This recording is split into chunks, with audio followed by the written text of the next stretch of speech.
धवलनलिननिष्ठं क्षीरगौरं कराग्रैः जपवलयसरोजे पुस्तकाभीष्टदाने दधतममलवर्णं कल्पसूनाभिरामं तुरगवदन विष्णुं नौमि विद्यारिजिष्णुम् लक्ष्मीचरणराजीवलाक्षालक्षितवक्षसे विश्वसर्गादिलीलाय वेंकटब्रह्मणे नमः वेंकटब्रह्मणे नमः। మనం సప్తమాశ్వాసంలో శ్రీరంగనాథుని రూపవర్ణన గుర్తుంది కదా. ఆయన నేత్రాలు సోమ సూర్యాత్మకంబులకు వెడందు నిడువాలు టెర్ర సెరల కన్నులన్ కెందమ్మి రేకుల వెదజల్లువాని నేత్ర సౌందర్యాన్ని వర్ణించాడు. మంకెన విరి బింకంబు నింకించు అధర సోణిమ నెపంబున వెలుంగు ముఖ జనిత హుతాశనుతో తత్సకుండకు గంధవహుం కూర్ప నిక్కెనన ఒక్కింత నిక్కి చొక్కంపు పొటమల చూపెట్టి తిలకుసుమ విలసన అపహాసియకు నా సభాసమానుండగువాని. శ్రీరంగనాథుడి నాసిక ముక్కు ఎలా ఉంది? సాధారణంగా కావ్యాలలో ముక్కుని నువ్వు పువ్వుతో పోలుస్తారు. అది కవి సమయం. రెండు రకాలైన పోలికలు ఉంటాయి ముక్కుకి. ఒకటి సంపెంగ పువ్వుతో పోలుస్తారు, రెండవది నువ్వు పువ్వుతో పోలుస్తారు. ఇప్పుడు ఏమైందట? మంకెన విరి బింకంబు నింకించు అధర సోణిమ నెపంబున వెలుగు. మంకెన విరి, మంకెన పుష్పం బంధూకము అంటారు, అది ఎర్రగా ఉంటుంది. ఆ మంకెన విరి బింకము దాని పొగరుని ఇంకించేటటువంటి అధర సోణిమ. రంగనాథస్వామి అధరము అంటే కింది పెదవి చాలా ఎర్రగా ఉంది. అది ఎలా ఉందట? మంకెన పువ్వులోని ఎర్రదనాన్ని, దాని అహంకారాన్ని అణిచివేస్తున్నట్లుగా ఉంది. ఆ అధర సోణిమ నెపంబున వెలుంగు ముఖజనిత హుతాశనుతో. సాధారణంగా ఇంద్రుడు అగ్నిదేవుడు ఎక్కడ ఉద్భవిస్తారు అంటే ముఖంలో పుడతారు అని వేదం. అందువల్ల రంగనాథస్వామి ముఖంలో అగ్నిదేవుడు ఉన్నాడు అనుకుంటే ఎలా చెప్తున్నారండి అగ్నిదేవుడు ఉన్నాడని? చూడండి, ఆయన పెదవి, కింద పెదవి ఎర్రగా ఉంది కదా, ఆ ఎర్రని కాంతి ముఖమంతా వ్యాపించి అదిగో అగ్ని తాలూకు జ్యోతి మనకి ప్రకాశిస్తోంది అన్నట్లుగా ఉందిట. అందుకే ఏమన్నాడు? మంకెన విరి బింకంబు నింకించు అధర సోణిమ నెపంబున వెలుంగు. అధర సోణిమ కింది పెదవి ఎర్రదనం రూపంలో వెలుగుతున్న ముఖజనిత హుతాశనుతో. ముఖజనిత ముఖంలోంచి పుట్టిన హుతాశనుడు అంటే అగ్నితో తత్సకుండకు. అగ్నిదేవుడికి స్నేహితుడు ఎవరయ్యా అంటే వాయుదేవుడు. వాళ్ళిద్దరూ కలిసి బీభత్సం చేస్తూ ఉంటారు. అగ్నిదేవుడు కొంచెం చల్లగా ఉన్నాడు అనుకోండి, మెల్లగా ఉంటే వాయుదేవుడు వచ్చి ఏమిటయా మరీ నువ్వంత మెల్లగా ఉంటే ఎలా అని కాస్త గాలి రాజేస్తే ఏమవుతుంది, ఇంకా అంటుకుంటూ ఉంటాడు. అగ్నిదేవుడు వాయుదేవుడు ఇద్దరు స్నేహితులట. ఇప్పుడు చూడండి, రంగనాథస్వామి ముఖంలో అగ్నిదేవుడు ఉన్నాడు. మరి ఆ అగ్నిదేవుడికి వాయుదేవుడిని కలపాలి కదా. ఆ వాయుదేవుడు ఎక్కడి నుంచి వస్తాడు? ఇదిగో ముక్కు, ముక్కులో ఉన్న నాసికా పుటాలు రెండు ఉంటాయిగా, దానిలోంచి వచ్చే నిట్టూర్పులు ఊర్పులు అవే వాయువు అన్నమాట. ఇప్పుడు ఏం చేస్తున్నాడు చమత్కారం? మంకెన విరి బింకంబు నింకించు అధర సోణిమ నెపంబున వెలుంగు ముఖ జనిత హుతాశనుతో. ముఖంలో పుట్టినటువంటి అగ్నిదేవుడితో తత్సకుండగు అతని సఖుడైనటువంటి గంధవహున్ కూర్ప. గంధవహుడు అంటే వాయుదేవుడు. వాయుదేవుణ్ణి జత చెయ్యాలని నిక్కెనన, అందుకోసం నిక్కిందా అన్నట్లుగా ఉంది స్వామివారి నాసిక. అంటే ఈ నాసిక ముక్కు పుటాలు కొంచెం ఇలా పైకి ఉన్నాయట, అది ఒక సౌందర్యం. నిక్కెనన ఒక్కింత నిక్కి.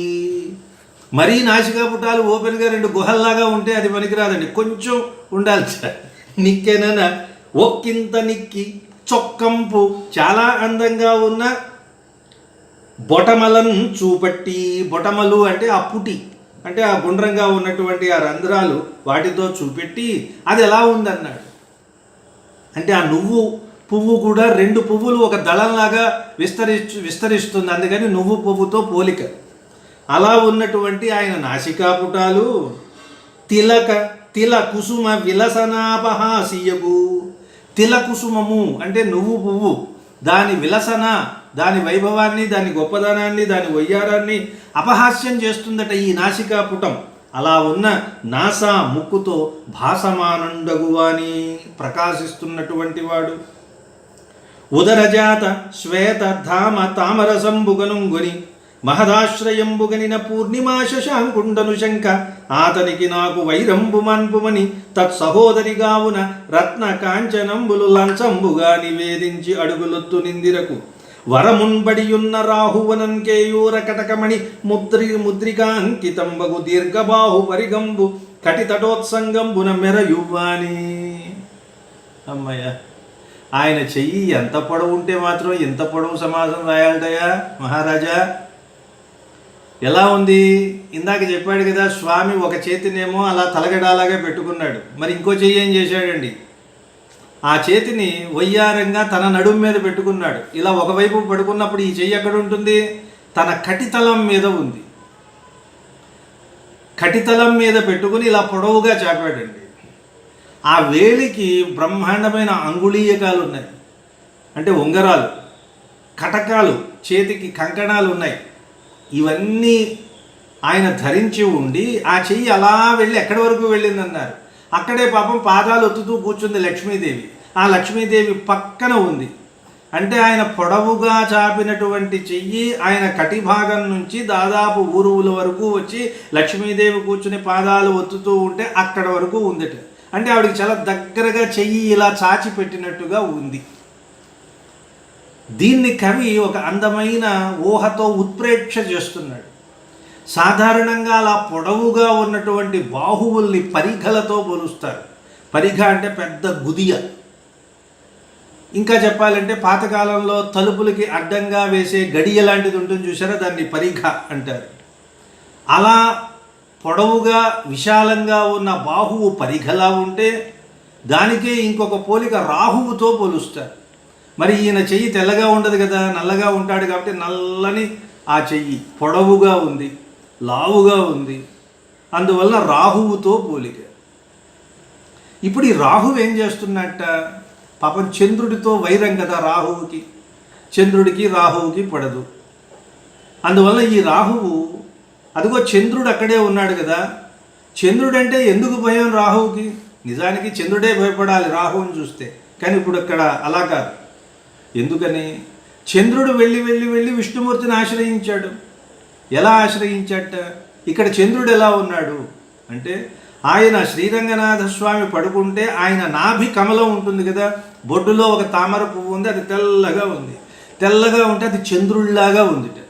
తెల్లగా ఉన్న ఆ పుండరీకము చంద్రుడిలా ఉండడం చూసి, అరే నాకు శత్రువైన ఈ చంద్రుడు వెళ్ళి రంగనాథ స్వామిని ఆశ్రయించాడు, ఇక నా పని అయిపోయినట్టే.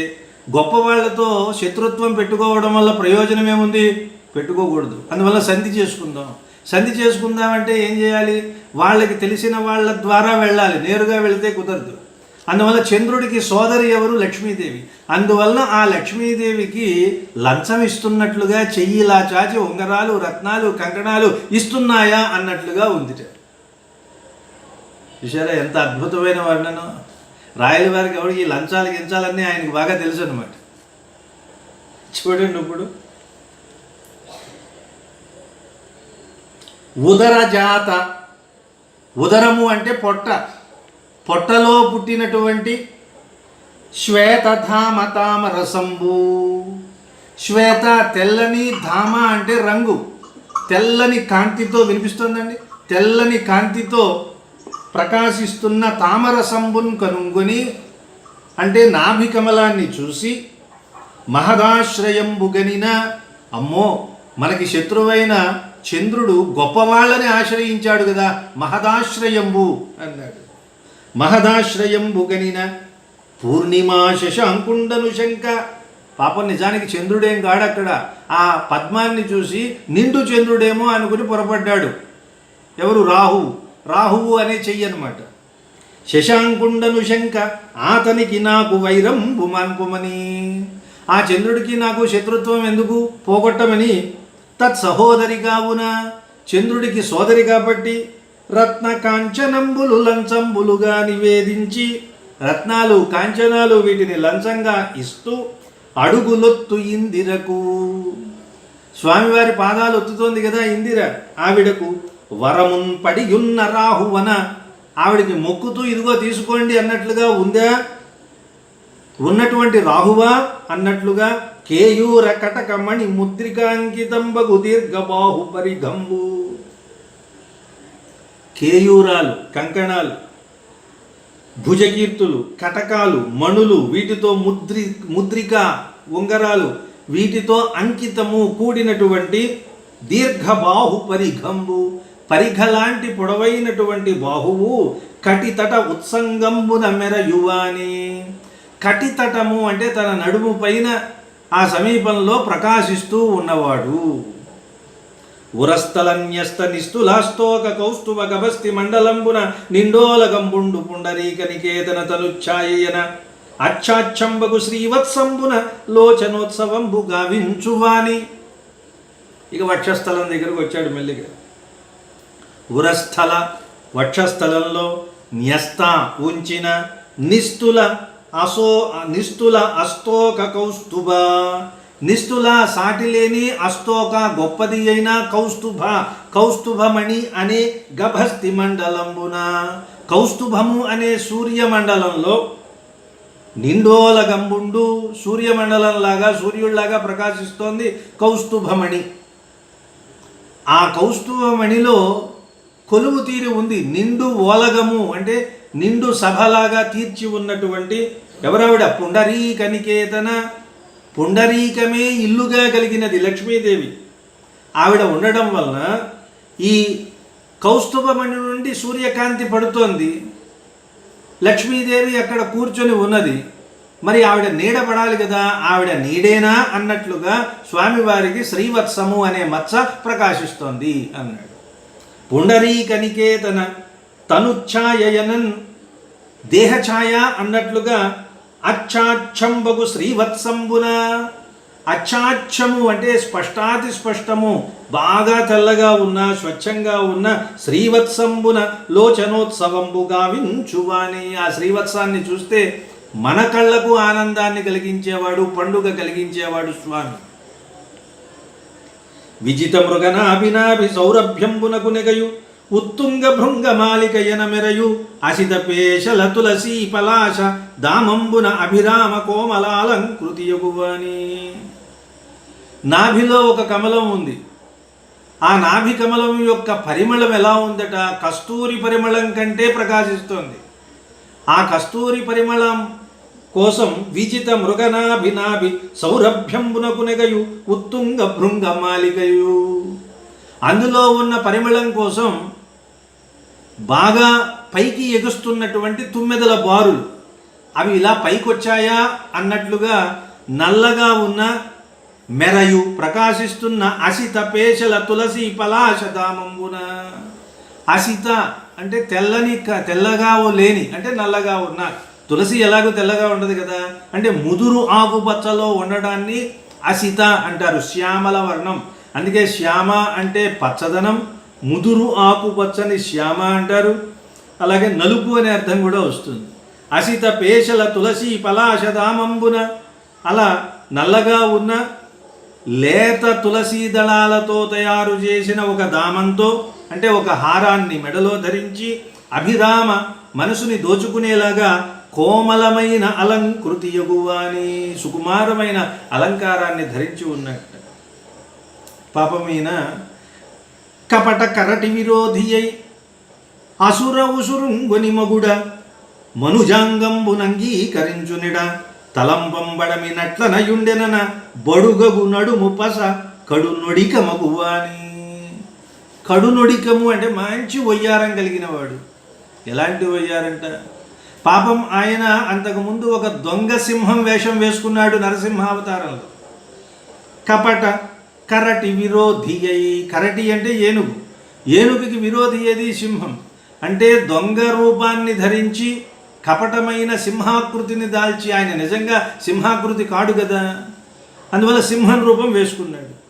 వేసుకుని ఏం చేశాడు? అసుర ఉసురుంగొని, అసురుడైన హిరణ్యకశిపు ఉసురు ప్రాణాన్ని తీసి మగుడ తిరిగి వెనక్కి వెళ్ళిపోతున్నప్పుడు పాపం మర్చిపోయాడు, వేషం తీయటం మర్చిపోయాడు. చూడండి, ఎవరైనా వేషాలు వేసేవాళ్ళు ఆ నాటకం వేసేసి అదే డ్రెస్తో వచ్చేస్తారు ఇంటికి.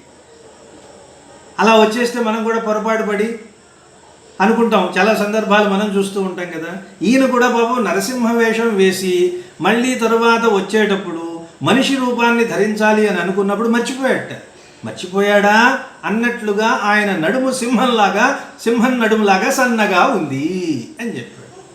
చూడండి ఎంత అందంగా చెప్పాడు. కపట కరటి విరోధి అయి, కపటమైన సింహాకృతిని దాల్చి అసుర ఉసురుంగొని, అసురుడైన హిరణ్య కశిపుడి ఉసురు ప్రాణాన్ని కొని మగుడన్ తిరిగి వెళ్ళిపోవాలి కదా అవతారం అయిపోయిన తర్వాత. అప్పుడు మనుజాంగంబును అంగీకరించునెడా, మనుజ అంగంబును అంగీకరించునెడా అంటే మానవ ఆకారాన్ని స్వీకరించే సమయంలో తలంపంబడమి మర్చిపోయాట. నేను ఒక సింహం రూపంలో వచ్చానే అని విషయం తలంపంబడమి తలుచుకోకపోవడం వల్ల అట్లన ఉండేననా అలాగే ఉండిపోయాడా అన్నట్లుగా బడుగగు నడుము పస. బడుగు అంటే చాలా, బడుగంటే ఏమంటాం, బక్క చిక్కిపోయిన, డొక్కలిడ్డిపోయినా అని వాడతాం మనం. బడుగు జీవులు అంటే ఏమిటి? తినడానికి తిండి సరిగ్గా లేని వాళ్ళని.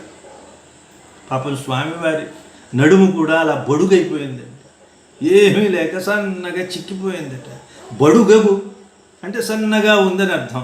సన్నగా ఉన్న నడుము ఎవరికి ఉంటుంది? సింహానికి ఉంటుంది. అది బడుగగు నడుము పస కడు నొడిక మగువాని. అలా సన్నబడిపోయిన నడుముతో సౌందర్యంతో ఒప్పేవాడు. ఘన జగన చరమేతర ధరాధరాధిత్యకా తలంబున కాంచన కాంచికా మణిముకుట గగణమణిగాయు నీరెండమెండనంబరగు మెరుంగు పీతాంబరంబునన్ పొదువంబడి దాని సన్నధనంబున తనన్నున్నధనంబును వెలుపలతోప కనక పుష్యరాగంపు తెరవారు వైదూర్యమణిస్తంభ యుగంబునుంబోలే కించిదామీలిత నీలిమంబగు 100 యుగళంబువాని. ఇక స్వామివారి తొడలు మనకు శ్రీనివాస గద్యలో అలాగే నకసిక పర్యంత వర్ణన ఉంటుంది, చాలా అద్భుతంగా ఉంటుంది. వాటిని ఇక్కడ అనుసంధానం చేసుకుంటే చాలా బాగుంటుంది. ఇక ఆయన జఘన భాగము అంటే పిరుదుల ప్రాంతంలో ఘన విస్తారంగా ఉన్న జఘనము అనే చరమేతర ధరాధరా. చరమేతరము అంటే ఉదయాద్రి, చరమము కానిది అంటే ఉదయాద్రి పర్వతంలాగా విస్తారంగా ఉన్న ఆయన జగనం మీద ధరాధర అధిత్యక అంటే పైన అని అర్థం, ఉపత్యక అంటే దగ్గర అని అర్థం. అధిత్యక అంటే ఉదయాద్రి పర్వతం మీద ఉండే కాంచికామణిమకుట గగనమణి. ఈయన నడుము మీద కాంచన బంగారంతో చేసిన ఒక వడ్డాణం ఉంది, మొలనూలు లాంటిది, కాంచిక. మరి జగనాన్ని ఉదయాద్రి పర్వతంతో పోలిస్తే ఆ ఉదయాద్రి పర్వతం మీద ఉండే సూర్యుడే ఈ కాంచికామణి, ఈ వడ్డాణం. ఎందుకంటే వడ్డాణానికి కాంతి ఉంటుంది, సూర్యుడికి కూడా కిరణాలు ఉంటాయి. ఆ సూర్యుడు ఒక పర్వతం మీద ఉంటాడు, ఇక్కడ కూడా పర్వతం లాంటి ఉన్నతమైన జగన భాగం కలిగిన వాడు స్వామి. పోలికలన్నీ సరిపోయాయి చూసుకోండి. ఘన జగన చరమేతర ధరాధర అధిత్యకా తలంబున కాంచన కాంచికా మణిమకుట గగనమణికాయు. అలాంటి సూర్యుడు కాసేటటువంటి నీరెండమెండనంబరగు మెరుంగు పీతాంబరంబునన్.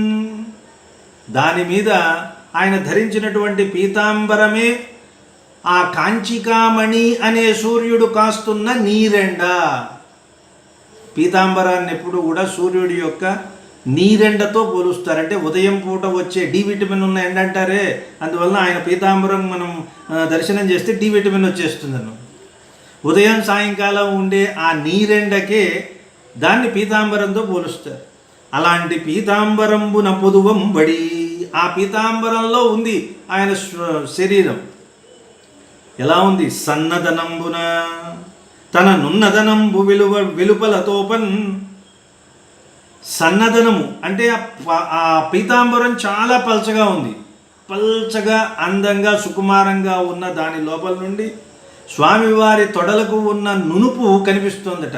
తన నున్నదనంబు వెలుపలతోపన్ పైకి కనిపించేలాగా ఉన్న ఏమిట వింతకి ఊరువులు అవి ఎలా ఉన్నాయి? కనక పుష్యరాగంపు తెరవారు వైదూర్య మణిస్తంభయుగంబు నుంబోలే. వైదూర్యంతో మణిస్తంభాలు తయారు చేస్తే వాటి చుట్టూ అందంగా పుష్యరాగమణులతో బంగారపు పూత పూసిన పుష్యరాగమణులతో చేసిన కర్టెన్లు అలా అందంగా పెడతారు. ఇదంతా ఆయన రాజుగారు కాబట్టి ఆ డెకరేషను ఇంటీరియర్ డెకరేషన్ అంతా చెప్పేస్తున్నారు. వైదూర్యాలతో చేసిన మణులతో చేసిన స్తంభాలండి. ఆ స్తంభాల మీదేమో బంగారపు పూత పూసిన కనకపుష్యరాగ మణులు అక్కడక్కడ పేర్చినటువంటి తెరలు కట్టి ఉంచుతారు అందంగా.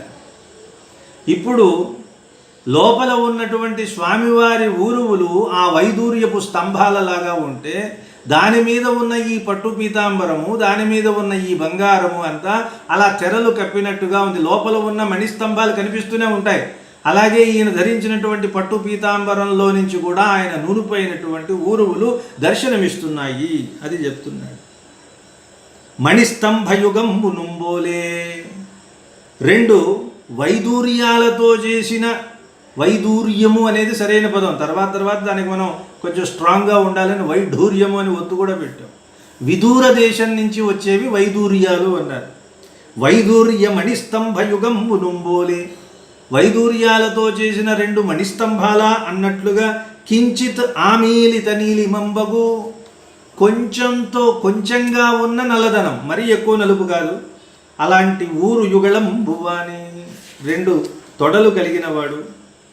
త్రైవిక్రమంబగు విగ్రహంబుతో ఆగ్రహంబున మీదికింజూచుదరి చంక్రమణరయంబున తగిలి వచ్చిన మణిమయస్వర్భువన జాంబూనద ప్రాకారవలయంబన తీండ్రించు ఉద్దండ గండ పిండరంబునన్ పొడము అఖండ ప్రభామండలంబునన్ పరిహిండితంబులై మర్రి పండుల ఒడుబుగల మడమల బెడంగుబడి భావి నిజ కమఠావతార సూచకంబులుంబోలె కుదమతామేళ్ల మేళ్లనకు మీగాళ్లతో కోకనద మృదూదరంబులమర మెరుగు చుక్కల జిగి మొక్కపరుచు నఖ చక్రవాళ చంద్రికల భక్తజన మనస్తమో విదళంబుగా వించుచు. ఎక్కడిది? త్రైవిక్రమంబగు విగ్రహంబుతో ఆయన త్రైవిక్రమ అవతారాన్ని ధరించాడు. త్రివిక్రమావతారం వామనావతారం. వామనావతారం ధరించి ఊరికే ఉన్నాడా? పైకో కాలు కిందకో కాలు, అదేదో చక్రం తిప్పినట్టు కాలు తిప్పి పారేశాడు. అలా తిప్పినప్పుడు ఒక కాలు వెళ్ళి స్వర్గానికి తగిలింది. స్వర్గంలో బంగారపు ప్రాకారాలు ఉన్నాయి. ప్రాకారం అంటే కోట. ఆ కోట ఊడి స్వామి పాదానికి కాలికి అందెలాగా కూర్చుందట వచ్చి. ఆ కోట ఏమైంది? స్వామికి అందె అయ్యిందట. చూడండి, త్రైవిక్రమంబగు విగ్రహంబుతో, త్రివిక్రమ అవతారం ధరించినటువంటి శరీరంతో. విగ్రహము అంటే శరీరం. త్రైవిక్రమంబగు విగ్రహంబుతో ఆగ్రహంబున మీదికించాచు, ఆగ్రహంతో మీదికి చాచినటువంటి తరి. అలా చాచినప్పుడు చంక్రమణ రయంబున, చంక్రమణం అంటే తిరగడం, ఆ తిరిగే వేగంతో తగులుకుని వచ్చిన మణిమయ మణులతో నిండిన స్వర్భువన, స్వర్గానికి సంబంధించిన జాంబూనద బంగారపు ప్రాకార వలయంబనన్. ప్రాకారపు రింగా వలయమా అన్నట్లుగా పరిహిండితంబులై, కూర్పబడినటువంటి, పరిహిండనము అంటే కూర్చుట, పరిహిండితంబులై అలా ఆ కటకం ఒకటి ధరించి దాంట్లో మణులు ఉన్నాయి. ఇది ఎక్కడదండి అంటే త్రివిక్రమావతారం ధరించినప్పుడు కాలు ఇలా విసరడంతో స్వర్గంలో ఉన్న కోట, ఆ తాలూకు గుండ్రంగా ఉన్న ఆ కోట ప్రాకార వలయం వచ్చి ఇదిగో ఈయనకి కాలికి ఆభరణంలాగా అతుక్కుపోయిందా అన్నట్లుగా ఉంటే అది పాదం తాలూకు కడియం వ్యవహారం. మరి ఆయన పాదం ఎలా ఉందండి? ఏ రంగులో ఉందండి? మర్రిపండుల ఒడుపు గల, మర్రిపండు రంగట. మడమలు ఏ రంగులో ఉన్నాయి? మర్రిపండు రంగులో ఉన్నాయి. అలాంటి వడువు గల మడమల బెడంగుపడి, బెడంగు అంటే ప్రకాశించటం, మర్రి పండుల రంగులో ప్రకాశిస్తున్న మడమలతో, ఆ మడమల్ని చూడగానే, మడమల్ని దేంతో పోలుస్తారంటే తాబేళ్లతో పోలుస్తారు. భావి నిజ కమఠావతార సూచకంబులున్బోలే, వాటిని చూడగానే ఓహో ఈయన ముందు ముందు తాబేలు అవతారం ఎత్తేట్టున్నాడండి, అందువల్ల ఈయన పాదాలు తాబేళ్ల రూపంలో ఉన్నాయి అన్నట్టుగా ఉంది. భవిష్యత్తులో ఎత్తబోయే కమఠ రూపాన్ని గుర్తు చేస్తున్నట్లుగా కొదమ తామేళ్ల మేళ్లనగు మీగాళ్లతో, అది మళ్ళీ తాబేళ్ళు కూడా సీనియర్ మోస్ట్ తాబేళ్ళు కాదు, లేత తాబేళ్ళు. తాబేలు జీవితం, దాని చరిత్ర, దాని వయసు మనం ఎవడం చెప్పలేమన్నమాట. అందుకే దానికి ఆది కూర్మము అంటారు. కొన్ని వేల కోట్ల సంవత్సరాలు బతుకుతుంది అది. అలాంటి ముదురు తాబేళ్ళు కాదు ఇక్కడ, లేత తాబేళ్ళు. కొదమ తామేళ్ల మేళ్లనగు అంటే ఆ తాబేళ్లకు సంబంధించిన మేలు అంటే ఒప్పు, దాని అందంతో కూడిన మీగాళ్ళు అంటే పై పాదాలు, పాదానికి పైన ఉన్నటువంటి దాన్ని తాబేళ్లతో పోలుస్తారు. దాన్ని మీగాళ్ళు అంటారు. అంటే వేళ్ళకి పైన ఉన్నటువంటి చర్మ ప్రాంతం ఉంటుంది, దాన్ని మీగాలు, దాన్ని తాబేళ్లతో పోలుస్తారు. అలాంటి తాబేళ్లతో, తాబేళ్ల సౌందర్యంతో ఒప్పేటటువంటి మీగాళ్లతో కోకనద మృదూదరంబులు అమర, కోకనదము ఇంకా చెప్పాలంటే అది ఎర్ర కలువల్లాంటి మృదుత్వంతో కూడి ఉన్నాయి. అమర మెరుగు చుక్కలజ్జికి మొక్కపరుచు నఖ చక్రవాళ చంద్రికల, వెనకాల మడమలు, తర్వాత మీగాళ్ళు, కొంచెం ముందుకు వచ్చాడు ఆయన పాదాలకు ఉన్న వేళ్ళు, వేళ్లకు ఉన్న గోళ్ళు. ఆ గోళ్ళు ఏమిటట, ఒక్కొక్కటి ఒక్కొక్క చంద్రిక, వెన్నెలలు. ఆ పాదాలకు ఉన్నటువంటి నఖములు బాగా ప్రకాశిస్తూ తెల్లగా ఉండటంతో ఆ ఒక్కొక్క నఖము ఒక్కొక్క చంద్రుడా. ఈ స్వామివారి పాదాలకు ఉన్న గోళ్ళు వాటిని చంద్రుడితో పోల్చడం అనేది చాలా చాలా చాలా చాలా ప్రసిద్ధమైన వర్ణన. ఎందరో కవులు చాలా అద్భుతమైన వర్ణనలు చేశారు. హరుడు శిరంబుపైనిడి సమాదరణంబు ఘటించునప్పుడు, పాపం శివుడట చంద్రుడిని నెత్తి మీద పెట్టుకున్నాడు. ఈయనకేం లాభం? ఈశ్వరుడికి బాగా లాభం కలిగింది. ఎందుకని ఇద్దరు భార్యలు పెట్టే పోరు నుంచి ఆయనకి చల్లగా అమృతం చిలికిస్తూ ఉంటాడు కాబట్టి ఆయనకి హాయిగా ఉంటుంది, చల్లగా ఉంటాడు, ప్రశాంతంగా ఉంటాడు, బీపీ లేకుండా ఉంటాడు, బాగుంది. మరి చంద్రుడికి ఏమిటి లాభం? చంద్రుడి పాపం తిరిగి ఇదిగో ఈ శివుడు నెత్తి మీద కూర్చుంటే మనకున్న ఈ మచ్చ పోతుందేమో అనుకుని కూర్చున్నట్ట. పోయిందా? పోలేదు, అది అలాగే ఉంది. అందువలన శివుడు తన శరీరం మీద ధరించినప్పటికీ కూడా చంద్రుడిలో మచ్చపోలేదండి. అందుకని చంద్రుడు పాపం వెతికి వచ్చి ఇదిగో వెంకటేశ్వర స్వామి వారి పాదాలను ఆశ్రయించాడు. ఆశ్రయించేసరికి ఏముంది, ఒకడు కాస్త 10 మంది అయిపోయారట. నిష్కలంకులు, కళంకం లేదు, పూర్ణులు. శివుడు తల మీద ఉన్నప్పుడు సగమే ఉంటాడు. స్వామివారి పాదాలకు ఉన్న నఖచంద్రులు సంపూర్ణంగా ఉండటం, కళంకం లేకుండా ఉండటం, ఇది కదా ఉత్తముల్ని ఆశ్రయించడం అంటే అంటారు.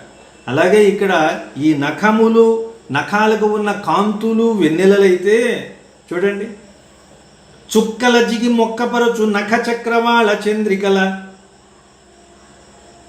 నక్షత్రాల కాంతిని అపహాస్యం చేసేలాగా ప్రకాశించే స్వామి నఖములు అనే వెన్నెలలు, చక్రవాళం అంటే సమూహం, నఖములు అనే సమూహంతో ఉన్న చంద్రికల అంటే ఆ వెన్నెలలతో భక్తజన మనస్తమో విదళనంబు కావించుచు, భక్తజనుల మనస్సుల్లో ఉన్న తమస్సుని చీల్చివేస్తున్నాడు. అలా చేస్తూ ఇంకా అడుక్కు వెళ్ళాడు. పాదాల్లో ఏమున్నాయి? హల కులిశ కలశ కమల మకర అంకుశ అంకితంబులై, పాదాలలో కొన్ని శుభ చిహ్నాలు ఉంటాయి. హలము నాగలి, కులిశము వజ్రాయుధము, కలశము పూర్ణకుంభము, కమలము మకరము మొసలి, అంకుశము, ఇవన్నీ పాదాలలో ఉండే శుభ చిహ్నాలు అన్నారు. వీటన్నింటి చేత అంకితంబులై గుర్తులుగా కలిగిన వాడై లక్ష్మీ కుచ కుంకుమాకలన అరుణారుణంబులకు చరణంబుల తాపత్రయాపహరణంబు సేయువాని, లక్ష్మీదేవి వక్షస్థలానికి పూసుకున్న కుంకుమలోని ఎర్రదనం కలిసి ఈయన పాదాలకి అంటుకొని ఇంకా ఎర్రనైపోయిన ఎర్రదనంతో ఏం చేస్తున్నట్ట? తాపత్రయ అపహరణం భూషేయువాని, లోకంలో ఉన్న అందరి తాపత్రయాలను పోగొడతాడట. తాపత్రయము ఆది భౌతిక, ఆధ్యాత్మిక, ఆది దైవిక అని 3 తాపాలు ఉంటాయి, వాటిని పోగొడతాడు. సేయువాని ఎవరండి? నారాయణున్ పురాణ పురుషున్ పురుషోత్తము ప్రణతార్తిహరు, నమస్కరించిన వాళ్ళే ఆర్తిని పోగొట్టేవాడు. వాసుదేవు హృషికేశు ఈశనుతు, శివుడి చేత నృతింపబడేవాడు. విభీషణ వరదు, విభీషణుడికి వరాన్ని ఇచ్చేవాడు. అనంగ జనకు, సాక్షాత్తు మన్మధుడికే తండ్రి.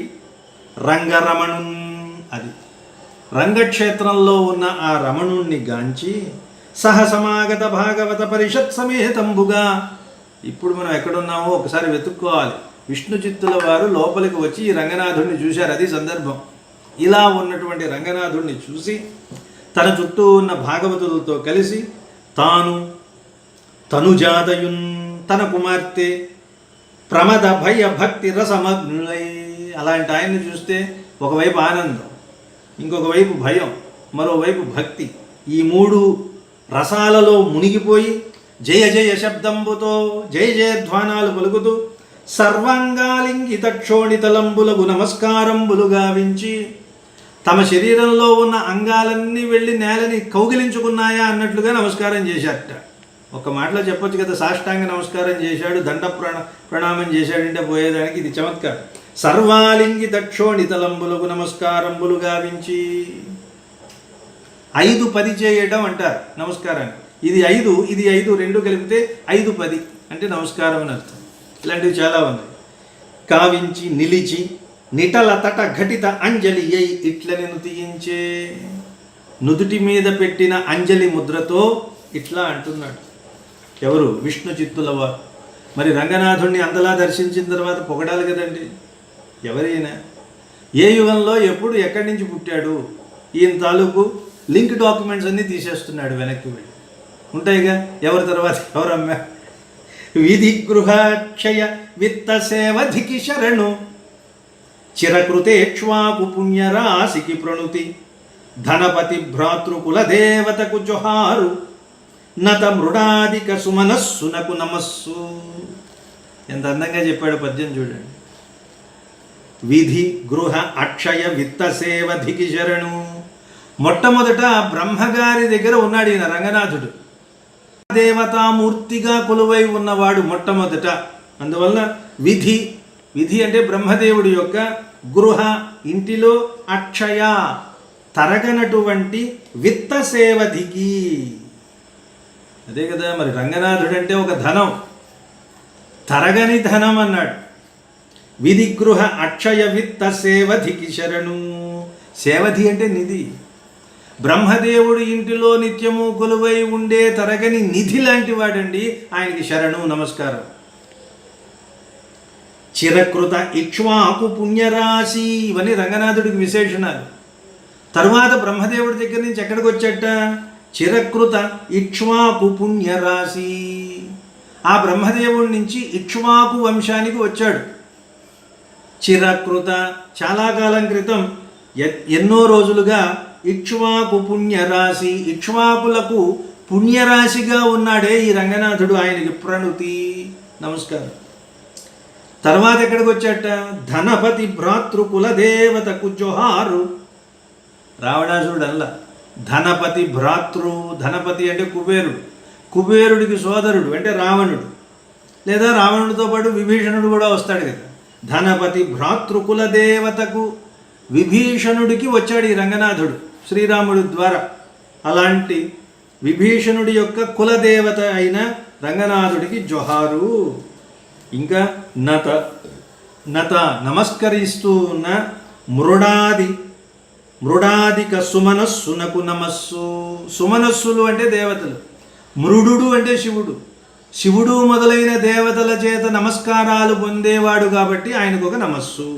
నమస్సు, జొహారు, ప్రణుతి, శరణు అని నమస్కారాన్ని సూచించే పదాలు వేసి ఆయన మొట్టమొదట బ్రహ్మదేవుడి ఇంటిలో ఉన్నటువంటి ఒక నిధి, తరువాత ఇక్ష్వాకు వంశపు పుణ్యరాశి, తరువాత విభీషణుడి కులదైవము, శివాది దేవతలందరి చేత కూడా నమస్కారాలు పొందే దైవం శ్రీరంగనాథుడు అంటూ విష్ణు చిత్తుల వారు స్తుతించారు. కొలుతు సర్వేషు సర్వాత్మకుని అనంతు అప్రకాశు అభేద్యు సమస్తలోక సముదయాధారు అణుసమూహములకును అణీయు నిన్ను అనాధారు నిత్యు సత్యో. ఒక్కొక్క మాట ఒక్కొక్క లోతైంది. కొలుతున్ స్వామి, నిన్ను కొలుస్తానయ్యా. సర్వేషు, అందటికంటే ఈశుడివి నువ్వే. సర్వాత్మకుని, సర్వాత్మకుడు, అందరి ఆత్మల్లో ఉండేవాడు. అనంతున్, అంతము లేనివాడు.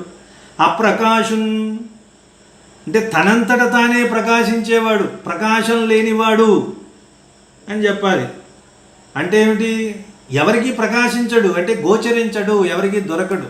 ఇది ఈయన స్వరూపం అని ఎవరూ చెప్పలేరు. అభేద్యు, భేదింపబడినవాడు.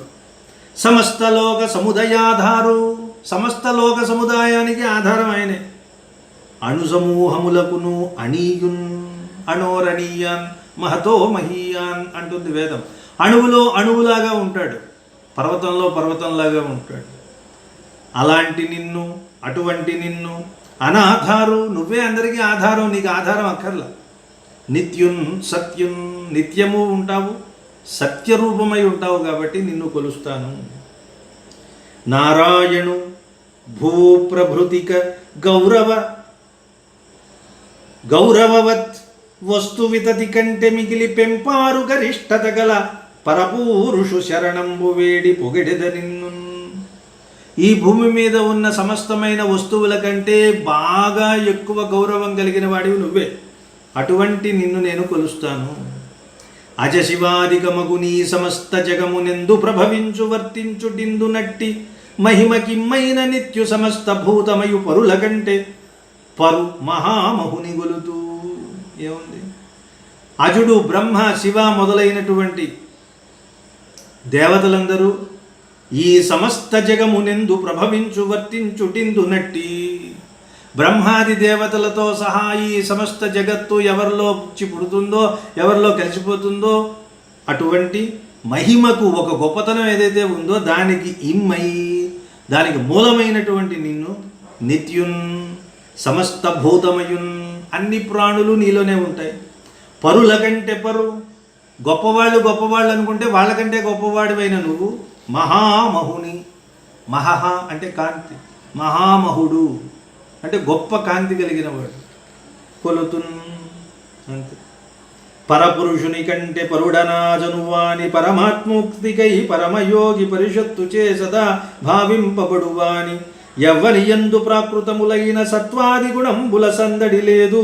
అట్టి విమలుని సర్వభూతముల కంటే ఆర్జుడు శుద్ధుండునగువాని విభున్ కళాకాష్ఠానిమేషాదికాల సూత్రమైన యవ్వాని శక్తి ఇంద్రియ వితతికి గోచరముగాదో నిర్లేపుడై చలగుట అతి విశుద్ధుడు తానయ్యు ఔపచార వృత్తిన్ పరమేశుడగు నిన్ను విష్ణుదలతో.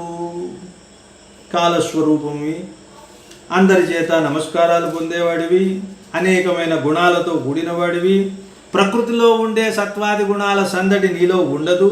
అలాంటి పరమ పురుషుడవైన నిన్ను నేను కొలుస్తాను. చివరిలో ఒకే ఒక మాట విష్ణు. విష్ణు అంటే అంతటా వ్యాపించి ఉన్నవాడు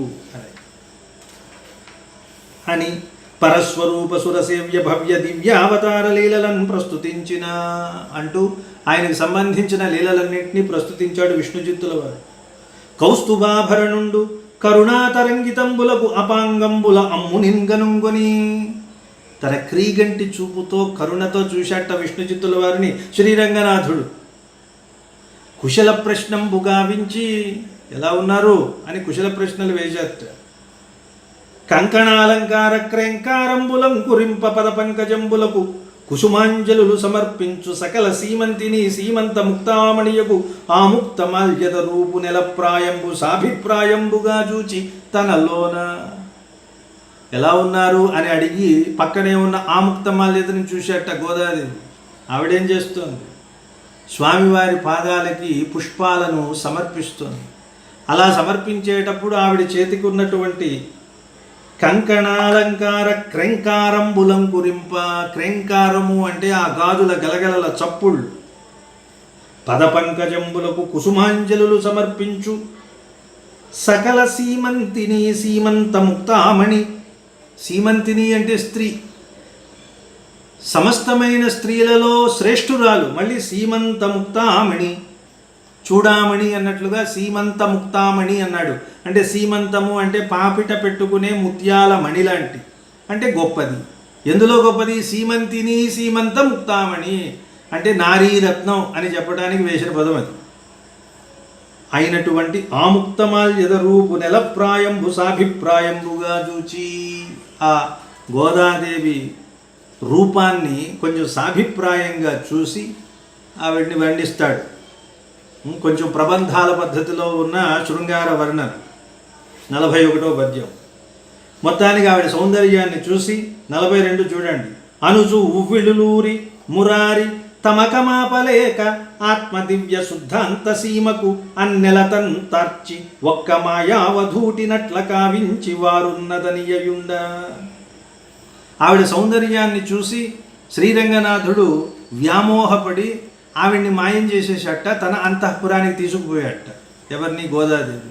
మరి ఇక్కడ ఒక ఆవిడ ఉండాలి కదా అంటే మాయా గోదాదేవిని సృష్టించి అక్కడ పెట్టాడు. ఇది ఎవరికి తెలియదు, ఆయనంతా మాయ కదా. అసలు గోదాదేవి లేదు అక్కడ, మాయా గోదాదేవి ఉన్నది. వీళ్ళంతా ఏమనుకుంటున్నారు? ఆవిడే అనుకుంటున్నారు. అలా అనుకుంటూ ఉండగా తర్వాత జరిగే కార్యక్రమాలు జరుగుతాయి కదా. పూజలకు చే పాదతీర్థ ప్రసాద పరివేష్టనంబులిప్పించి, అక్కడ రకరకాలైన పూజలు చేస్తాం కదా. ఆ పూజలలో పాదతీర్థము, ప్రసాదము ఇవన్నీ ఇప్పించి విడిదికి పంపించి గుడి వెడలి శాంబరీతను సంభవన్ బాలకిన్ పెట్టి, అప్పుడు పాపం గుడి నుంచి బయటికి వచ్చి ఈ అమ్మాయిని గోదాదేవిని పల్లకిలో కూర్చోబెట్టారు. విడిది ఇచ్చారు కదా ఎక్కడో ఉండమని.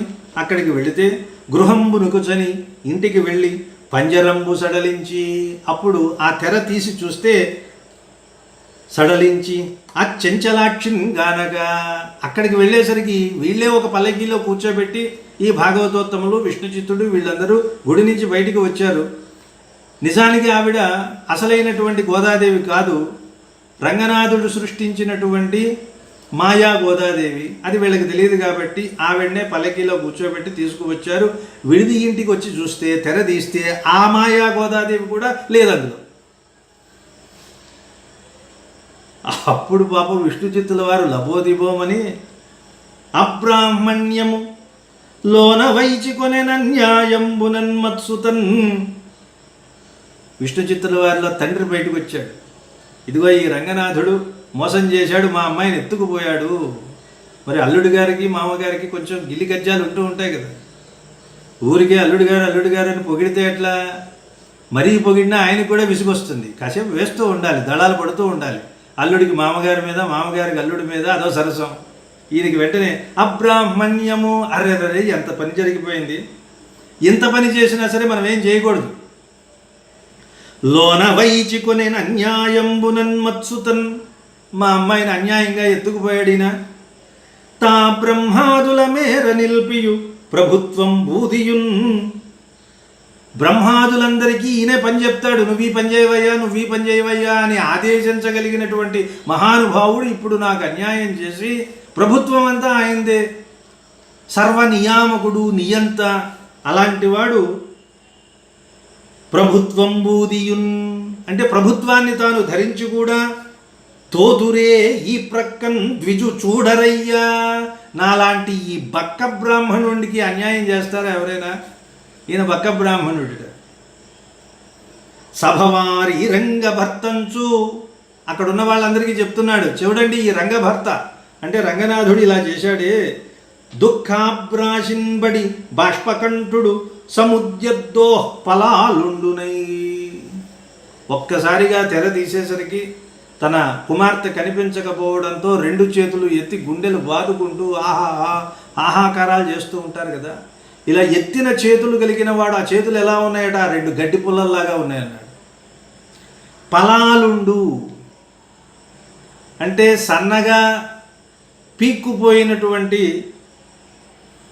గడ్డి వంటి కృషించిపోయిన చేతులు కలిగిన వాడు.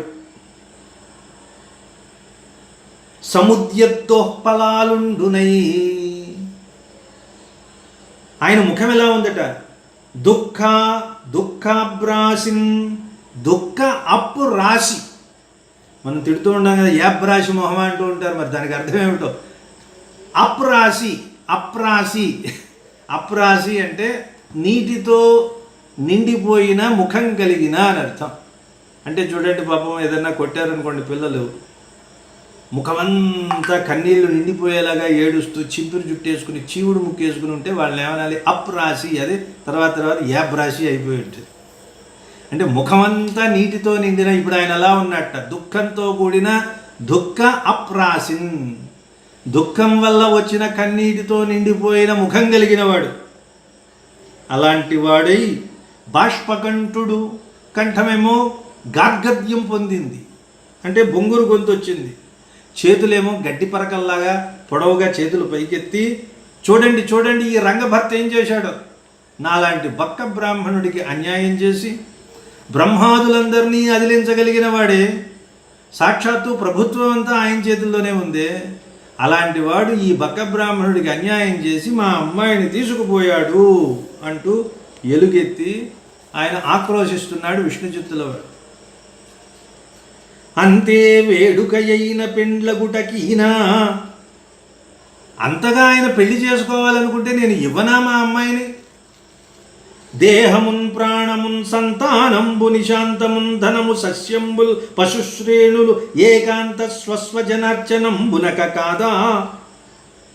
నాకున్న సమస్తము భగవంతుడికి భగవద్భక్తులకి ఇవ్వడం కోసమే కదా. దేహము, ప్రాణము, సంతానము, నిశాంతము అంటే ఇల్లు, ధనము, సస్యంబు పంట, పశుశ్రేణులు పశువులు, ఏకాంత స్వస్వజనార్చనం బునక, ఏకాంతులు అంటే ముఖ్యమైన వాళ్ళు, అంటే నాకు అత్యంత ప్రీతిపాత్రులైన ముఖ్యులైన భాగవతోత్తములకి భగవంతుడికి ఇవ్వడానికే కదా, వాళ్ళని అర్చించడం కోసమే కాదా. కూర్చుటే మీకు, మీ అందరికీ ఇవ్వటమే కదయ్యా నా పని, అడిగితే ఇవ్వనా?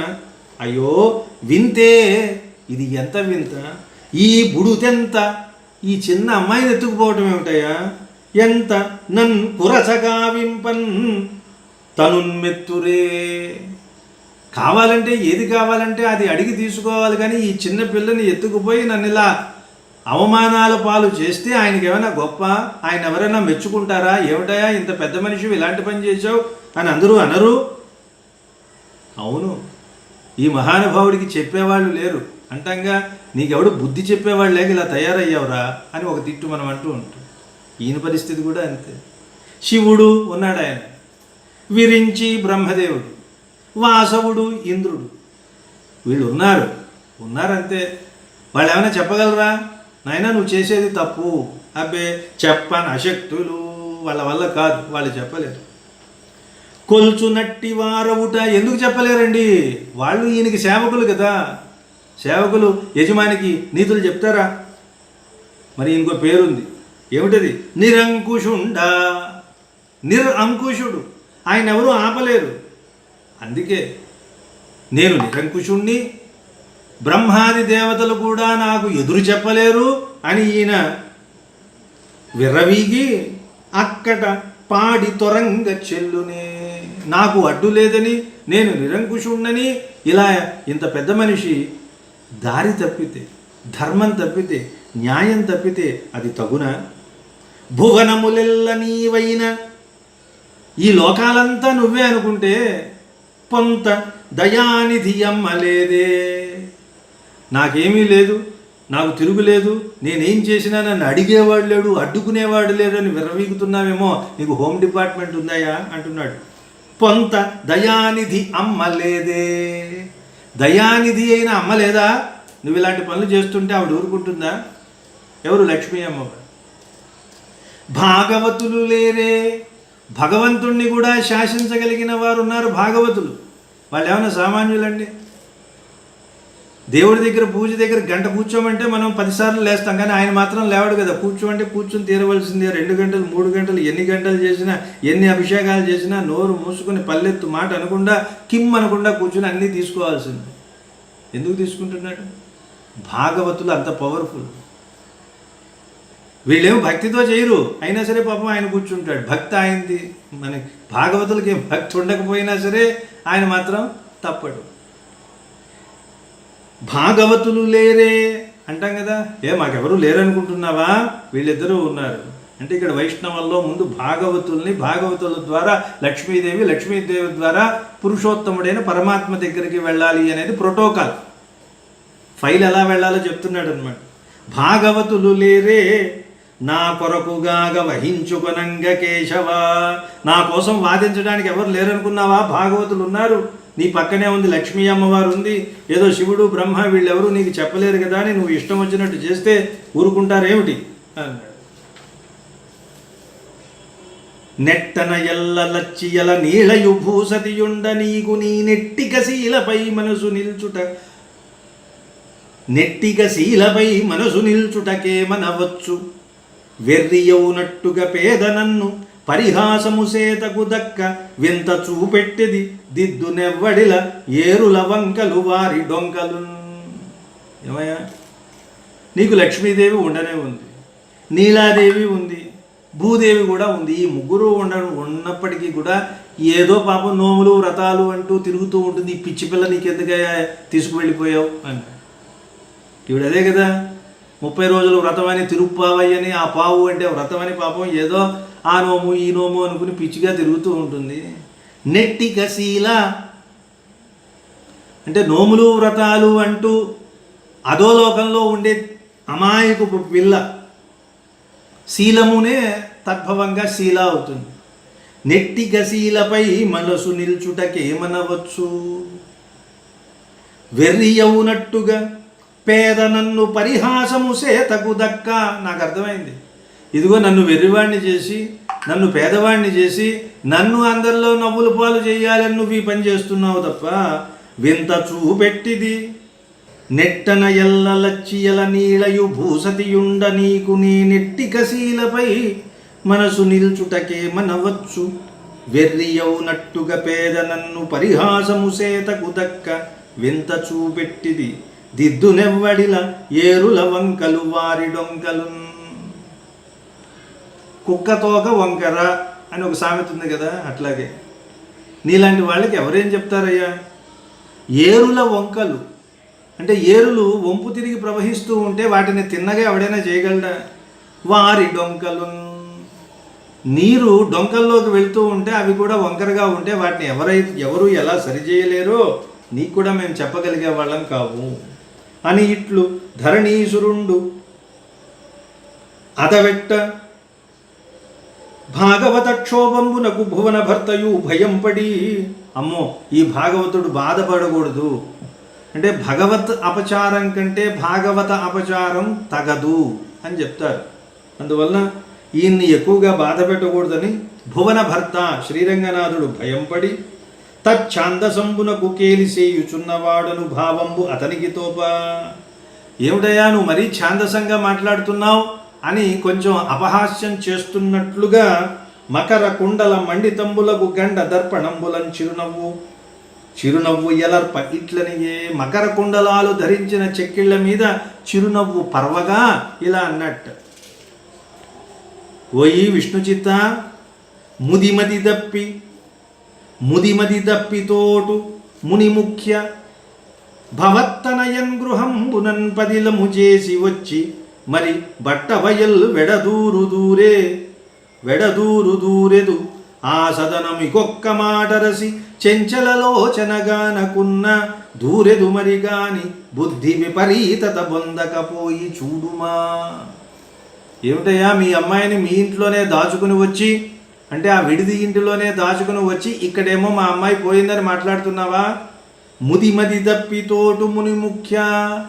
ఓ ముని ముఖ్య, మహర్షుల్లో గొప్పవాడా విష్ణుచిత్త, ఏమిటి నీకేమైనా కొంచెం ముసలివాడు అవటం వల్ల మతి తప్పిందా? మీ అమ్మాయిని ఇంట్లోనే దాచుకుని వచ్చి ఇక్కడ ఇలా మాట్లాడుతున్నావా? వెళ్ళు, ఒక్కసారి వెళ్ళి ఇంట్లో చూసుకో మీ అమ్మాయి ఉందో లేదో, అప్పుడు కూడా లేకపోతే అప్పుడు వచ్చి మాట్లాడు అని కొంచెం అపహాస్యం చేస్తున్నట్లుగా అన్నట్టు రంగనాథ్. అనినా నా తండ్రి ఆయనే, ఆహా అవునా నిజమా, అనియనేమో ఎరుంగమే యార్తి, అమ్మో అది నిజమేనా, మా అమ్మాయి పోయిందేమోనని నేను దుఃఖపడ్డానే, ఇలాంటి దుఃఖాన్ని నా జీవితంలో ఎప్పుడూ పొందలేదయ్యా. కడుపు చల్లంగా పలికి కరుణ చేసిది, మా అమ్మాయి ఎక్కడికి వెళ్ళలేదు మా ఇంట్లోనే ఉంది అని చెప్పి కడుపు చల్లంగా పలికావు నువ్వు. విజయి కమ్మటంచు, నీకు విజయం చేకూరుగాక అంటూ బాష్పజలమాగి ఇంటికి పరువారి, కన్నీళ్లను ఆపుకుంటూ మొత్తానికి అవి పైకి ఉబుకుతూ ఉంటే వాటిని తుడుచుకుంటూ ఇంటికి వెళ్ళాడు. ఇంటికి వెళ్ళగానే గోదాదేవి వచ్చి నాన్నగారికి నమస్కరించింది. మ్రొక్కినట్టి తనయ మూర్ధంబు ముర్కొని, ఆ కుమార్తె వచ్చి పాదాలకు నమస్కరించగానే ఆవిడ నుదురు ఇలా రాసి, మూర్ధము అంటే తలని ముర్కొని, ప్రమద బాష్పమురుల బ్రాహ్మణుండు చేత వెన్నుని మిరి ఆ నా తల్లి నిను గంటి గాయటంచు ఇంటికడ వసింప, అమ్మయ్య నిన్ను చూశాను ఏమైపోయావో అనుకున్నాను అని ప్రశాంతంగా ఉన్నట్టు. రంగపతి బ్రహ్మరుద్రుల బ్రాహ్మి గౌరి తనకు అక్కన్య నడికింప పనుబుటయును, ఆ విడిదింట్లోనే ఉన్నారు. ఇప్పుడు రంగనాథుడు ఏం చేశాట, గోదాదేవిని తనకిచ్చి వివాహం చెయ్యమని అడగటానికి మరి ఈయనకి ఎవరూ లేరుగా ముందు వెనకలు. అందువలన బ్రహ్మ రుద్రుల బ్రాహ్మి గౌరి, బ్రహ్మని రుద్రుణ్ణి శివుణ్ణి, బ్రాహ్మి సరస్వతిని, తర్వాత గౌరి పార్వతిని, వీళ్ళిద్దరిని 2 జంటల్ని పంపించాడు. ఎవరి దగ్గరికి? విష్ణు చిత్తుల వారి దగ్గరికి. తనకు అక్కన్య నడికింప పనుపుటయును, ఆ కన్యని తనకు ఇవ్వమని అడగటానికి పంపటం. మరి వాళ్ళకి ముందెవరో ఉండాలి కదా, వారి సేనేశ సహితులై వచ్చుటయును, వాళ్ళకి ముందు సేనేశుడు అంటే విశ్వక్సేనుల వారు ముందున్నారు, వాళ్లతో కలిసి వాళ్ళు వెళ్ళారు. ఒకవైపు విశ్వక్సేనుడు, ఆ వెనకాల శివుడు, బ్రహ్మ, వాళ్ళ భార్యలు అందరూ వచ్చేసరికి విష్ణు చిత్తుండు సంభ్రమాన్వీతుడగుచు, విష్ణు చిత్తుడు ఆశ్చర్యపోయాడు, ఆహా ఏమిటి వీళ్ళంతా వచ్చారని. వాళ్ళందరికీ నమస్కరించి వాళ్ళు వచ్చిన విషయం చెప్పారు. మా రంగభర్త శ్రీరంగనాథుడు మీ అమ్మాయిని వివాహం చేసుకోవాలనుకుంటున్నాడు. వెంటనే ఈయన ఆనందించాడు.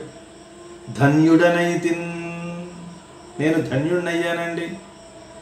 తనకి కన్యక నీగావించి, తనకు ఈ అమ్మాయిని ఇవ్వడం ద్వారా నేను ధన్యుడిని అవుతున్నాను.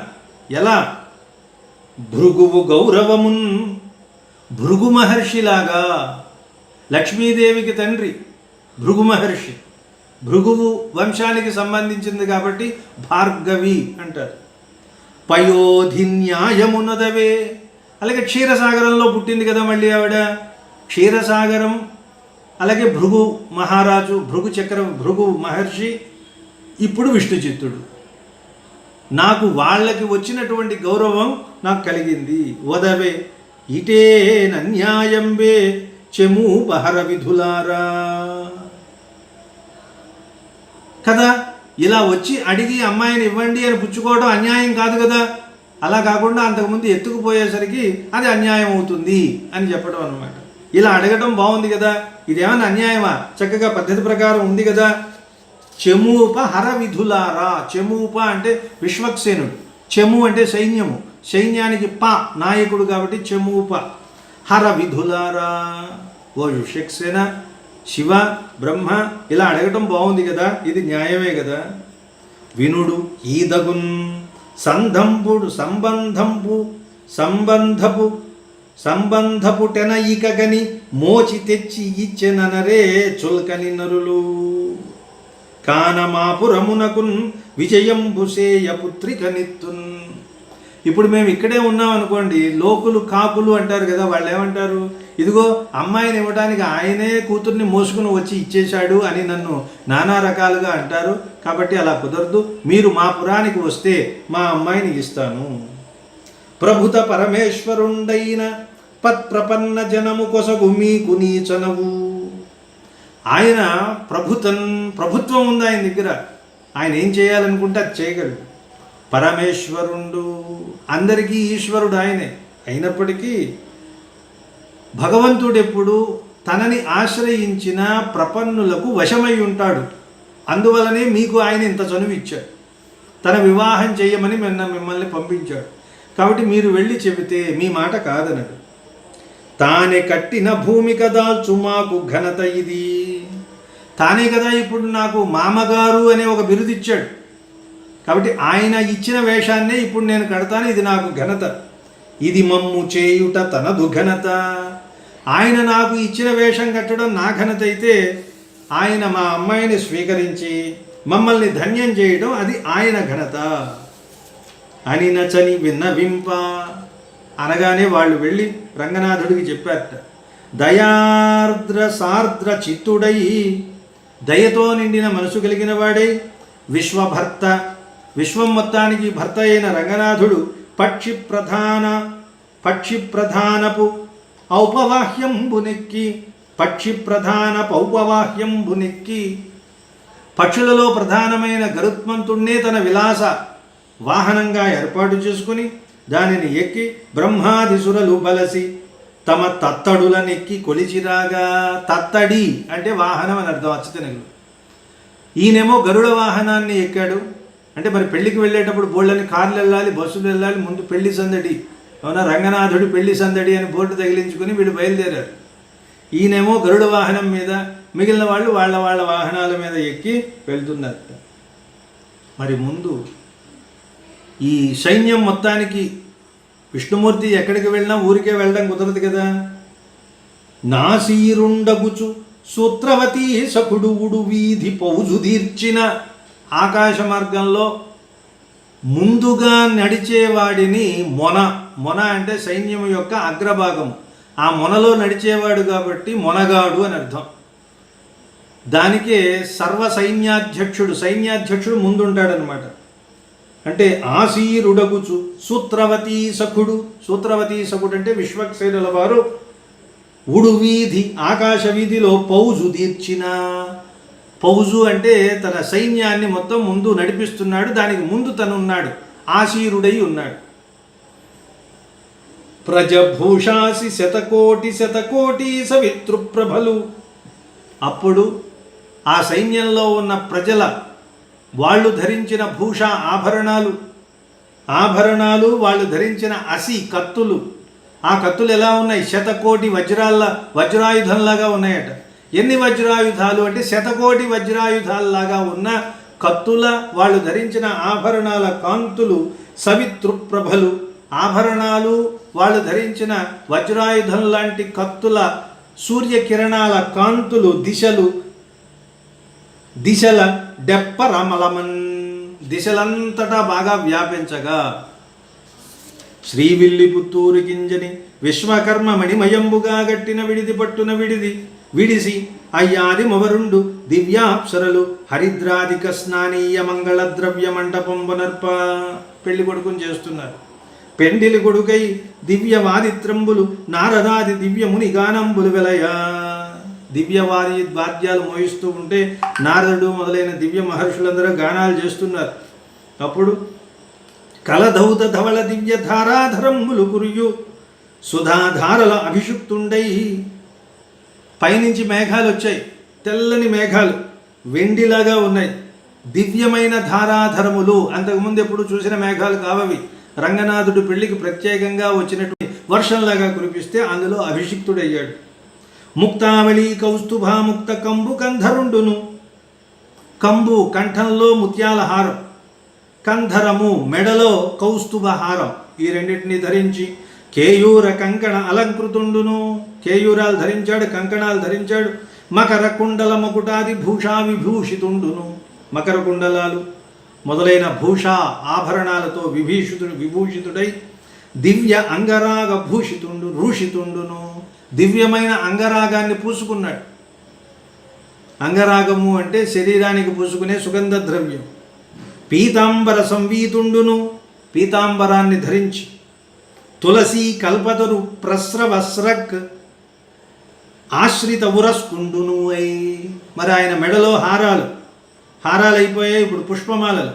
తులసీమాల, కల్పతరు ప్రసవ, కల్పవృక్షానికి పూసిన ప్రసవ అంటే పువ్వులతో చేసిన స్రక్, దండలు. స్రక్ అంటే దండ, దండలతో ఆశ్రయింపబడిన ఉరస్కుండు, వక్షస్థలం కలిగిన వాడు, అంటే వాటికి ఆశ్రయాన్ని ఇచ్చిన వక్షస్థలం కలిగిన వాడై ఉండునంత.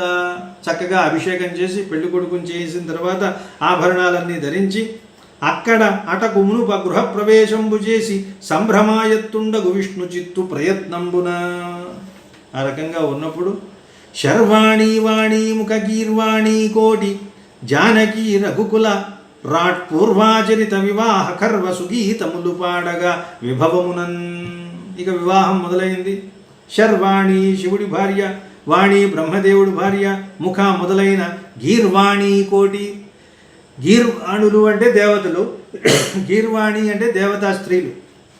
వీళ్ళందరూ ఒకచోట కూర్చొని చక్కగా జానకీ రఘుకుల రాట్ పూర్వాచరిత వివాహాఖర్వ సుగీతములు, సీతారాముల కళ్యాణంలో ఏ పాటలైతే పాడారో అలాంటి పాటలన్నీ వీళ్ళు పాడుతున్నట్టు చక్కగా. ఎవరు? పార్వతీదేవి, సరస్వతీదేవి మొదలైన వాళ్ళంతా దేవతా స్త్రీలు పాడగా విభవమునన్.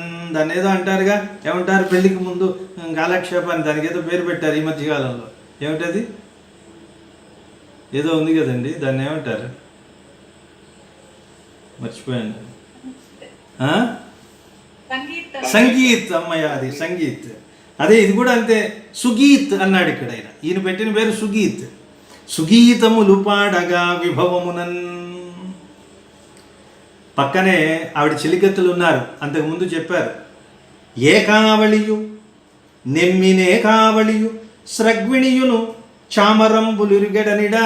ఒక పక్కన ఏకావళి అనే చెలికెత్తే, ఇంకోవైపు స్రగ్విణి అనే చెలికెత్తే, ఇద్దరు చక్కగా ఇలా ఇలా విసురుతున్నారట.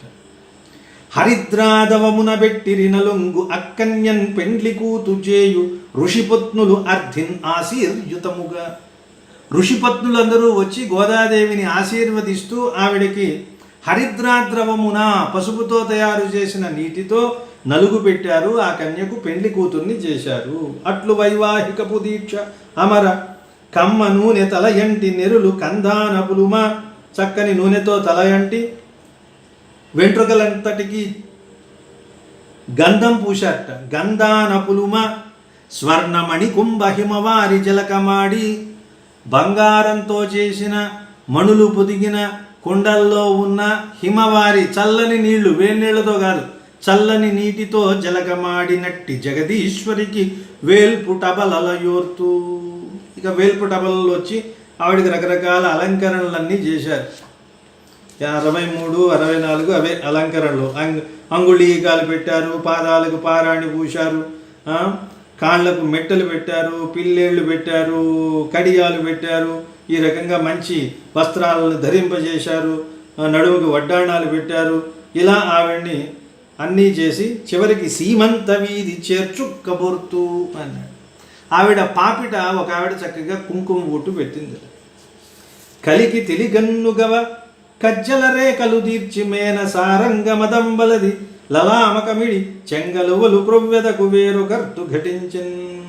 కాటుక పెట్టారు, ఒంటికి సారంగమదం పూశారు, అలాగే నుదుటిన బాసికం కట్టారు. లలామకము అంటే బాసికం. కొప్పులోనేమో చెంగలువ పువ్వులు పెట్టారు. ఇట్లు అలంకృతయ్యుండ లగ్నంబు ఆసన్నంబయ్యనని విన్నవించుటయు. ఒక డైలాగ్ ఉంటుందిగా కామన్గా, ముహూర్తం దాటిపోతుంది రండి అన్నట్టుగా విన్నవించారట. పన్నగశయనుండు మార్తాండ మండలంబు 12 దివియలై వెలుంగ తారకల గుంపు జగజంపుగా శతపత్ర శత్రుండు ఆతపత్రత అంగీకరింప సింధుపతి సౌగంధిక దళ ఉపహార సహితంబుగా విపణికలయంపి చిలికింప ప్రకృతి కాంతక్రంత సురకాంతల కూడుకొని సంతరింప హుతవహండు అగరు ధూపంబురేప పర్జనుండు ఉల్లెయిడ. అంటే వాళ్ళు వెళ్ళేటప్పుడు పెళ్లిలో డేరా పట్టుకునే వాళ్ళు ఒకరు, ఛత్రం పట్టుకునే వాళ్ళు ఒకరు, ఒక్కొక్కరు అట్లా రకరకాలుగా కైంకర్యం చేశారు. అలా చేస్తూ ఉండగా చివరికి అయ్యాళువారు విష్ణుచిత్తుల వారు దేవేరియును తాను ధారవోయ. తన భార్య తాను ఇలా నీరు పోస్తూ ఉండగా ఆ కన్యకారత్నంబు పరిగ్రహించనంతరంబా. ఆ కన్యకారత్నాన్ని శ్రీరంగనాథుడు స్వీకరించాడు. కలధౌద్రవ చిత్రముల్ మెరయ ముక్తాస్యూతమౌ మేచకాంచలభున్పెందెరవారి లగ్నము సమాసన్నంబుగా వెల్పు పెద్దలు వంపన్గుడజీరకంబులు సముద్యత్ప్రేమనన్యోన్యమంజుల మస్తంబుల నుంచి రద్ది కనుమించుల్ చిర్రుముర్రాడగన్. ఈయన తెలుగువాడు కాబట్టి జీలకర్ర బెల్లం పెట్టించేశాడండి వేల చేత కూడా. చూడండి, తెలుగు పెళ్ళి కదా, రాముడికి సీతకి మనం ఎట్లా జీలకర్ర బెల్లం ఇదంతా చేస్తామే, రాయల వారు కూడా అంటే సీతారాముల కళ్యాణ ప్రభావం. అందువల్ల ఆ ముందు పద్యాల్లో ఏ విషయం ఉండదు, ఇక్కడ కొంచెం కవిత్వం ఉంటుంది 2-3 పద్యాల్లో, అందుకని ఇవి చెప్పుకుందాం. కలధౌతద్రవ చిత్రముల్ మెరయ, కలధౌత అంటే వెండిలాగా తెల్లగా స్వచ్ఛంగా ఉన్న చిత్రముల్ మెరయ ముక్తాస్యూతమౌ మేచకాంచలపున్ పెందెరవారి లగ్నము సమాసన్నంబుగా వెల్పు పెద్దలు పంపన్. సమయం ముంచుకొస్తోంది, జీలకర్ర బెల్లం పెట్టే సమయం అనగానే పైనుంచి ఒక తెర వచ్చిందట. ఇప్పుడు కూడా పెళ్ళిళ్ళలో చూడండి, ఏదో నామకే వాస్తే ఒక తెర కడతారు, అంతకుముందు బోల్డెన్ని సార్లు చూసుకుని ఉంటారు, చూసుకుని విడాకుల వరకు కూడా వచ్చేసి ఉంటారు. మళ్ళీ మధ్యలో తెర ఎందుకు బొల్దా? ఇదివరకంటే పాపం చూసుకునే వాళ్ళు కారు కాబట్టి మధ్యలో తెర, దాని మీద మంచి మంచి కొటేషన్స్, ఆ కొటేషన్స్లో ఉన్నట్టుగా ఉన్నది జీవితం, ఏదో మలుపు తిరుగు జీవితం పలుకుతోంది స్వాగతం, ఇలాంటివేవో రాస్తూ ఉంటారు ఆ తెరల మీద. ఏదో దివిలో పెళ్ళి భూమిలో ఇలాంటివేవో ఉంటాయి కొన్ని వాటి మీద, అట్లాంటివేవో పెట్టి అలా ఒక తెర దిగిందండి వీళ్ళిద్దరి మధ్య. ఎవరు దింపారంటే దేవతలు. గుడ జీరకంబులు, గుడము బెల్లం, జీరకము జీలకర్ర, సముద్యత్ప్రేమనన్యోన్యమంజుల మస్తంబుల నుంచి. సముద్యత్ ప్రేమ, చాలా గొప్ప ప్రేమ భావం ఉట్టిపడేలాగా అన్యోన్యంగా మంజులంగా మనోహరంగా ఉన్నటువంటి వాళ్ళ మస్తాలలో అంటే తలల మీద ఉంచిరి. ఒకరి తల మీద ఒకరు జీలకర్ర బెల్లం పెట్టారు. అప్పుడు ఏమైందన్నాడు, కనుమించుల్ వాళ్ళ చూపులు చిర్రుముర్రాడగన్, చిర్రుపురులాడే అన్నాడు. చిరుపురులాడటం అంటే ఏమిటి, ఒకరి మీద ఒకళ్ళు విరుచుకుపడుతూ ఉంటారు, కయ్యమని లేస్తూ ఉంటారే, దాన్ని చిర్రుపురులాడటం. ఒకరి మీద ఒకరి చూపులు చిర్రుముర్రాడాయి అంటే అంతలాగా ప్రీతిపూర్వకంగా చూసుకున్నారు అని అర్థం. అలా జీలకర్ర బెల్లం పెట్టారు. ఇప్పుడు మరి తలంబ్రాలు పోయాలి కదా. జానక్యా కమలామలాంజలి పుటే, ఆ శ్లోకం ఎంత ప్రసిద్ధమో తెలుసు కదా, దాని ప్రభావం ఈయన మీద చూడండి. మరి వనమాలి చూడమున మానిని ముత్యపు బ్రాలు వ్రోయుచో మెరయు తదొంగుళీ కిసలమేలన చక్రి చమర్ప రాలి మైన్ అరిమురి గర్భబిందువులున్ అమ్మణులున్ మొగిలందు నుండి తాల్గిరిగొన జారు ధారలబలిన్ వడగండ్లబలిన్ కనుంగొనన్. గోదాదేవి చేతిలోకి ముత్యాలు తీసుకుంది. ముత్యాలు తీసుకుని రంగనాథుడి శిరస్సు మీద పోయడానికని ఇలా దోశలు పెట్టింది. ఇప్పుడు ఏమైంది, ఈ గోదాదేవి శరీర అంటే కరస్పర్శ రంగనాథుడి శిరస్సుకు తగిలేసరికి ఆయన తల చెమర్చిందన్నాడు. చెమర్చి ఆ శ్వేత బిందువులు కింద పడుతున్నాయి. ఈవిడ ముత్యాలు పోస్తుంది. ఆయన తల మీద నుంచి ఆ చెమర్చినటువంటి ఘర్మ బిందువులు జాలువారుతున్నాయి. వాటి మధ్యలో ముత్యాలు జాలువారుతుంటే ఎలా ఉందట, ఆకాశం నుండి వర్షం పడుతూ మధ్యలో వడగండ్లు పడుతున్నాయా అన్నట్లుగా ఉందండి. వడగళ్ళేమో ముత్యాలు, వర్షమేమో ఆయన చెమట. అంటే అంత పులకిత అంగుడైపోయాడు అని చెప్పడం. ఇప్పుడు చూడండి, మరి వనమాలి చూడము అంటే తల, మానిని గోదాదేవి ముత్యపు బ్రాలు వ్రేయుచు, ప్రాలు అంటే బియ్యం, ముత్యపు బ్రాలు అంటే ముత్యాల తలంబ్రాలు ఓయుచో పోస్తున్నప్పుడు మెరుస్తున్న తత్ అంగుళీకి సలమేళన. తత్ అంగుళీ ఆమె వేళ్ళు అనే లేత చిగుళ్ళు, అది ఆవిడ వేళ్ళు లేత చిగుళ్ళుగా ఉన్నాయి. అవి తాకడం వల్లనే ఆయనకి స్వేదం వస్తే తదంగుళీ కిసల మేళన చక్రి చమర్ప, చక్రికి చెమర్చిందన్నాడు. ఆ స్వేదము రాలి మైన్ శరీరం నుండి అరిమురి ఘర్మ బిందువులు, అరిమురి అంటే వెంట వెంటనే కలిసిపోయిన ఘర్మ బిందువులు, ఆ చెమట తాలూకు స్వేదం తాలూకు బిందువులు, అమ్మణులు ఆవిడ పోస్తున్నటువంటి మణులు, మొగిలందు నుండి, మొగిలు అంటే మేఘాలు, మేఘాలలో నుండి డాల్ గిరిగొనచాలు ధారల బలెన్, కాంతితో కిందకి జాలువారుతున్న ధారల అన్నట్లుగా వడగండ్ల బలెన్ కనుంగొనన్, వడగళ్ళలాగా ఉన్నాయి. అలాగే పాపం ఈవిడ ఇంతి దోయిట శేషభ్రాలెత్తు చోట, ఆ తలంబ్రాలు పొద్దామని ఇలా చెయ్యి ఎత్తిందట, 2 చేతులు ఎత్తింది. వెంటనే ఈయన గుబ్బ పాలిండ్రకే వగ్రక్కున మురారి కన్ను వేయుట, ఈయన చూపు ఎక్కడో పడేసరికి కని లజ్జగదుర బాహులెత్తగా, ఆవిడ వెంటనే చేతులు పైకెత్తకుండా వేళ్లతోనే ఇలా విసిరిందట. కదుర బాహులెత్తక కరాగ్రములన పైకెగుర జల్లే, పైకి ఎగిరేలాగా ఇలా జల్లిందట చేతులు ఎత్తకుండా. గళమున కట్టెను హరి, మరి జీలకర్ర బెల్లం పెట్టాక తాళి కూడా కట్టించాలి కదా. గళమున కట్టెను హరి మంగళ సూత్ర పుపుల కలతి వగాత్రము పొడువన్, ఆయన మెడ మీద చేతులు వేసి ఇలా మంగళసూత్రం కడుతూ ఉంటే ఆయన వేళ్ళు తగిలి ఈవిడ శరీరం పులకాంకురాలు పుడుతున్నాయట. నెలత యుపతియును కరముల నలభరిచిరి కంకణంబులన్యోన్యంబున్, మంగళసూత్రం కట్టిన తర్వాత ఒకరికొకరు కంకణాలు కట్టుకున్నారు, చేతికి కూడా కంకణాలు కడతారు కదా. ఇక మిగిలినటువంటి వివాహ తంతంతా లలనచే నిష్టతో లాజలు వేల్పించి, పేలాల్ని వేల్పించే హోమం ఒకటి చేస్తారు. శార్గి మెట్టించెను సప్తపదులు, 7 అడుగులు నడిచి తెరవగూడి అరుంధతి దర్శనము చేసే, అరుంధతి నక్షత్రాన్ని చూశాట గోదాదేవితో కలిసి.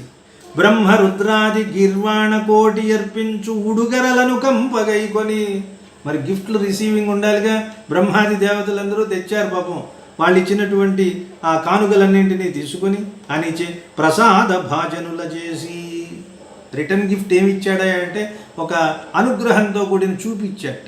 భలే ఉంది ఇదేదో, ఇచ్చినవన్నీ తీసుకుని అలా చూసి పంపించేయటం అనమాట. ప్రసాద భాజనుల చేసి, వాళ్ళని అనుగ్రహం పొందిన వాళ్ళుగా చేసి తోసేసి ఆత్మపట్టణమున కతివతోడ్కుని వినయంబు చేసెను మహాహర్షము, విజయంబు చేసెను మహాహర్షముప్ప. ఇక అయిపోయిన తర్వాత తన శ్రీరంగ పట్టణానికి ఆవిడ్ని తీసుకుని వచ్చేసాడు. సహ్యకన్యా తటోద్యాన చందన దృకుంజముల నీలకుంతల కుస్తరించి కంతు సామ్రాజ్యమేలించి కరుణ చిత్తములయ జగముల పాలించుచున్నవాడు. ఆ రకంగా గోదాదేవిని తీసుకొచ్చి సుఖంగా తన కావేరీ నదీ తీరంలో ఉన్న శ్రీరంగ క్షేత్రంలో స్వామి విహరించాడు అని సుఖాంతం చేశాడు. సుఖాంతం అయిన తర్వాత ఆశ్వాసాంతంలో కొంచెం ఏదో స్తుతులు చేస్తారు కదా, అలాంటివి 2-3 పద్యాలు. స్కంద సరస్తటీరమణ కందర చందన కుందవాటిక మంద సమీరలోల వనమాలిక నిర్మల దివ్య విగ్రహాస్పంద విభాధరీకృత నభస్ఫుటకాళిక వల్లవంగన బృంద మనోభిరామ ధృతి భేదన పేషల వంశవాదన. అంటే వెంకటేశ్వర స్వామి వర్ణన. స్వామి పుష్కరిణి అంటారు కదా, వెంకటేశ్వర స్వామిని వర్ణిస్తున్నాడు.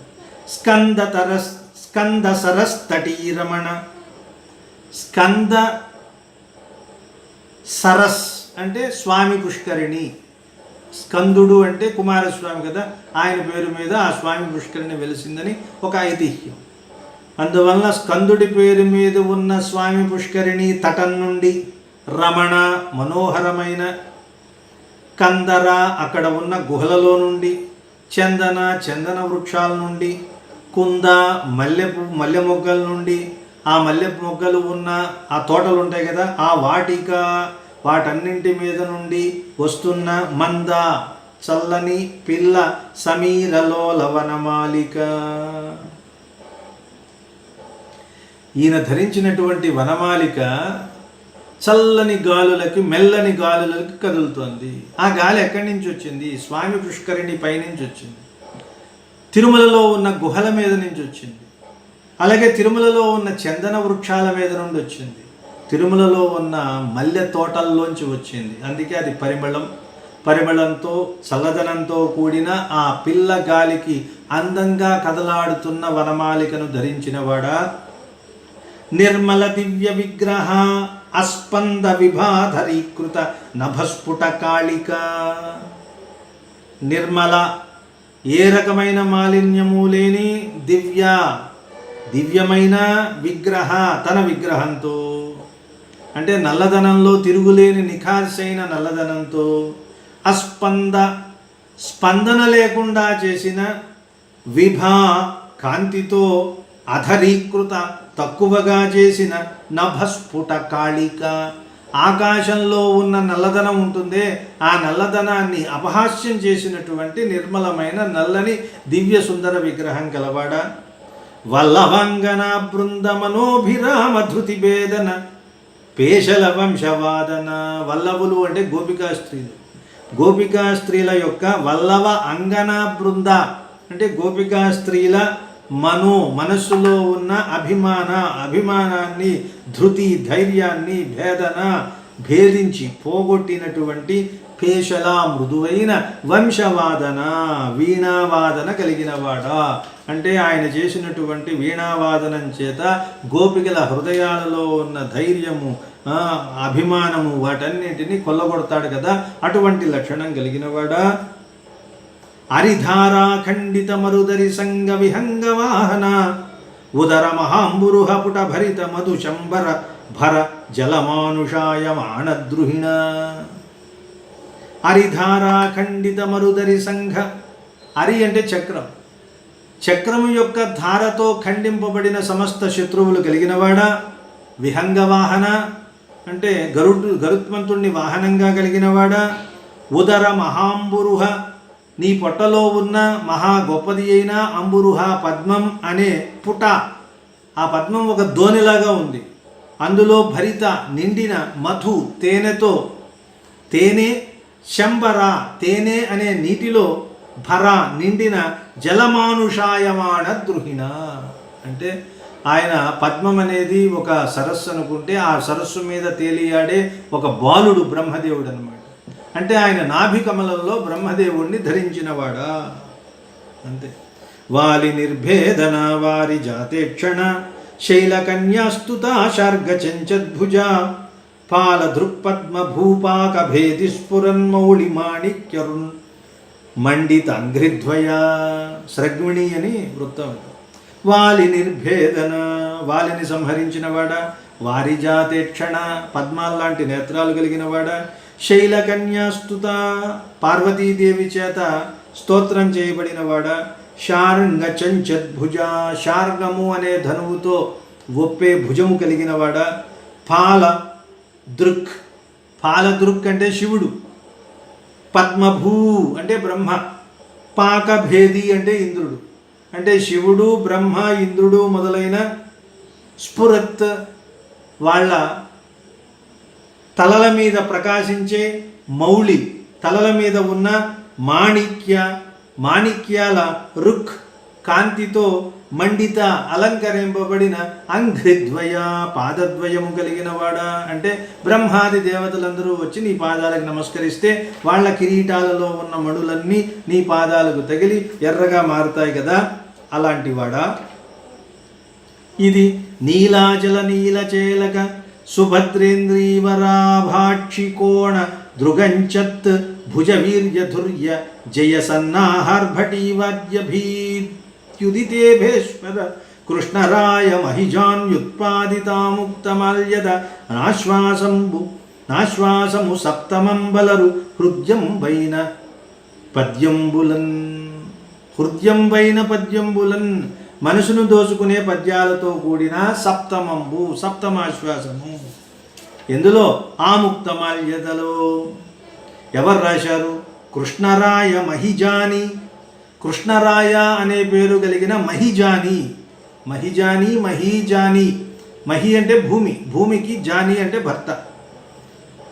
అంటే కృష్ణరాయ అనే పేరు కలిగిన ఒక రాజునైన నా చేత మహిజాని ఉత్పాదిత అంటే రచింపబడిన ఆముక్తమాల్యద. ఎవరండి ఈయన అంటే ఇది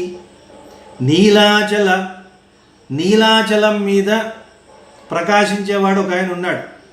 నీలచేలక నల్లని వస్త్రం కలిగిన వాడు బలరాముడు. మ్యాచింగ్ చూడండి, బలరాముడు తెల్లగా ఉంటాడు కాబట్టి ఆయనకి నల్లని వస్త్రాన్ని డిజైన్ చేశాడు శ్రీకృష్ణుడు. వెలరాని కరివోని వలువ జ్యేష్ఠునకిచ్చి కనకాంబరం వీవు గట్టినావు అన్నాడు. మీ అన్నయ్యకేమో నల్లగా మాచిపోయిన గుడ్డలాంటి ఒక వస్త్రాన్ని ఇచ్చి నువ్వేమో బంగారపు వస్త్రాన్ని తీసుకున్నావయ్యా అని ఆంధ్రనాయక శతకకర్త కాస్త సెటైర్ వేస్తాడు. అందువల్ల నీలాచలంలో అంటే పూరీ జగన్నాథుడు అనమాట. పూరీ క్షేత్రంలో ఉంటుంది, అక్కడున్న కొండకి నీలాచలం అని పేరు. నీలాచలం మీద కొలువై ఉన్న నీలచేలక అంటే బలరాముడు. సుభద్ర బలరాముడి సోదరుడు సుభద్ర, వీళ్ళిద్దరితో కూడిన ఒక ఆయన ఉన్నాడు. ఆయన ఎవరు? ఇందీవరాభాక్షి. ఇందీవర పద్మాల లాంటి ఆభా కాంతితో సమానమైన కాంతి కలిగిన అక్షి నేత్రాలు కలిగిన వాడు అంటే శ్రీకృష్ణుడు. ఆయన పేరే జగన్నాథుడు. అలాంటి ఒకవైపు బలరాముడు, మరోవైపు సుభద్రతో కూడిన జగన్నాథుడి అక్షికోణ అంటే ఆయన నేత్రాలలో క్రీగంట చూపులు, కోణము అంటే చివర, అలాంటి అక్షికోణము అంటే క్రీగంట చూడటంతో దృగంచత్ ఆయన దృక్కుల యొక్క చివరలతో అంటే ఆయన అనుగ్రహం వల్ల భుజ వీర్య ధుర్య మంచి భుజ పరాక్రమం కలిగి విజయాన్ని పొందిన జయ సన్నాహ ఆర్భటి వాద్య అంటే జగన్నాథుడి అనుగ్రహంతో కృపాకటాక్ష వీక్షణాలతో విజయాన్ని పొందినవాడు ఎవరు? శ్రీకృష్ణదేవరాయలు. అలా విజయాన్ని పొందినప్పుడు చేసే ఆర్భటి హడావిడి ఉంటుందిగా, వాద్యాలవి మోగిస్తారు కదా, అట్లాంటి వాద్యాలు మోగించినప్పుడు భయపడి హడిలిపోయి చచ్చిపోతాడెవడు? గజపతి. అంటే ఆయన కటకాన్ని జయించడానికి వెళ్ళాడు. కటకాన్ని జయించడానికి వెళ్ళేటప్పుడే కదా శ్రీకృష్ణదేవరాయలకి ఆముక్తమాల్యద రాయమని ఆంధ్ర మహావిష్ణువు ఆనదిచ్చాడని మనం అవతారికలో చదువుకున్నాం. అది చెప్తున్నాడు. అంటే పూరీలో కొలువై ఉన్న జగన్నాథుడి కృపాకటాక్ష వీక్షణాలతో బలాన్ని పొంది విజయాన్ని పొందిన శ్రీకృష్ణదేవరాయల యుద్ధ సన్నాహ ఆర్భాటాన్ని విని ఆ ఆర్భాటంలో వాయించేటటువంటి వాద్యముల యొక్క ఆ వాద్యాలకి భయపడి భీతి, ఆ వాద్యాల చప్పుళ్ళకి భయపడి ఉదిత ఇభ ఈశ్వర ఉదితేభేశ్వర దాని నుండి పుట్టిన దడ కలిగిన ఇభేశ్వరుడు అంటే గజపతి.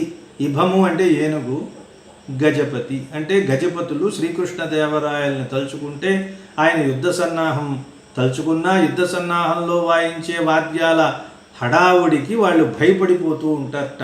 అలాంటి గజపతులు కలిగినటువంటి శ్రీకృష్ణదేవరాయలు అనే రాజుగారి చేత రాయబడిన ఆముక్తమాల్యద అనే కావ్యంలో 7వ ఆశ్వాసము హృద్యమైన పద్యాలతో కూడినది అని సర్వం శ్రీకృష్ణార్పణమస్తు అని చెప్పాడు.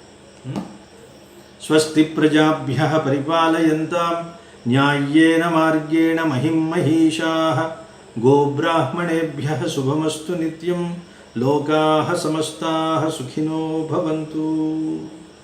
స్వస్తి.